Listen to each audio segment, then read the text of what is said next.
আসসালামু আলাইকুম, সবাই কেমন আছেন?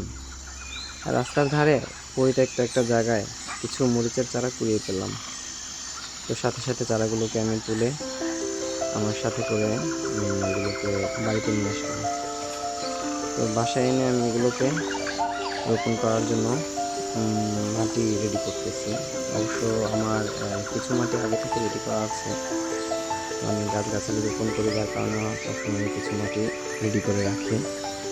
এখানে আমার মাটিগুলো পচা পাতা টাতা দিয়ে রেডি করা, আর কিছু মাটি আমি বাহিরের জমি থেকে কোদাল দিয়ে কেটে নিয়ে আসছি।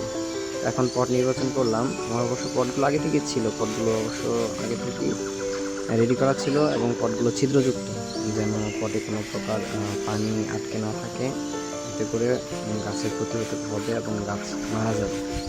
যাই হোক, আমি পটগুলোতে মাটি দিয়ে সুন্দর করে পটগুলোকে ভরাট করছি গাছ রোপণ করার জন্য। এই যে আমার মাটিগুলো দেখুন, একটা পট রেডি করা হয়ে গেছে, এখন আরেকটা রেডি করতেছি, দেখে থাকুন। সুন্দর করে দুই মাটি একসাথে মিক্সচার করে উপর নিচ করে সুন্দরভাবে মাটিগুলো ভরাট করতেছি।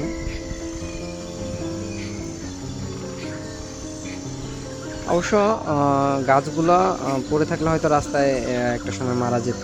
আমি হয়তো দেখে আমার ভালো লাগার কারণে আমি গাছগুলোকে তুলে নিয়ে আসছি, এগুলোকে আমি রোপণ করতেছি।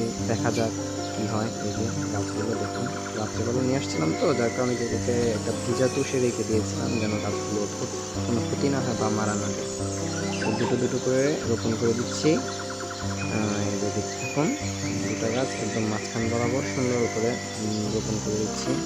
এগুলোতে বেশি পানি দিব না আমি, কারণ হচ্ছে অলমোস্ট মাটিগুলো বৃষ্টি হওয়ার কারণে একটু একটু ভিজা।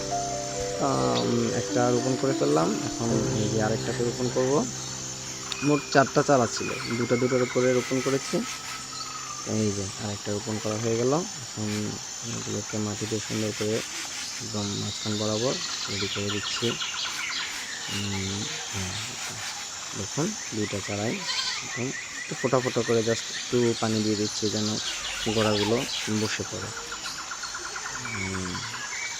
আমার এই গাছগুলোর পরবর্তী আপডেট পেতে আমার এই ভিডিও সাথেই থাকুন, আমার চ্যানেলের সাথেই থাকুন আপনারা। আমি পরবর্তীতে এই গাছগুলোর কী অবস্থা হয় আমি অবশ্যই আপনাদেরকে আপডেট জানাবো। এই যে দেখুন কি সুন্দর মরিচ ধরে আছে একটা গাছে। এই গাছটাও কিন্তু আমার রাস্তা থেকে কুড়িয়ে পাওয়া। তো সবাইকে ধন্যবাদ, সবাই ভালো থাকবেন। আসসালামু আলাইকুম। সবাই লাইক অ্যান্ড ফলো দিয়ে পাশে থাকবেন।